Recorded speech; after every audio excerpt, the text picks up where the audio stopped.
কেন দেখতে ভালো লাগছে ফোনটা? খুশি? মনের মতো হয়েছে ফোনটা? একদম। আমাদের পয়লা বৈশাখ অক্ষয় তৃতীয়ার একটা গিফট। তুমি ঘুরিয়ে তোলো, যে কোনো একটা তোলো, যেটা পাবে সেটা তোমার, যে কোনো একটা। হ্যাঁ খোলো।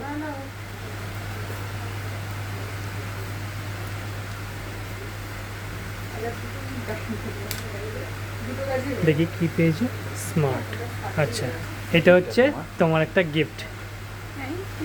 খুশি তো?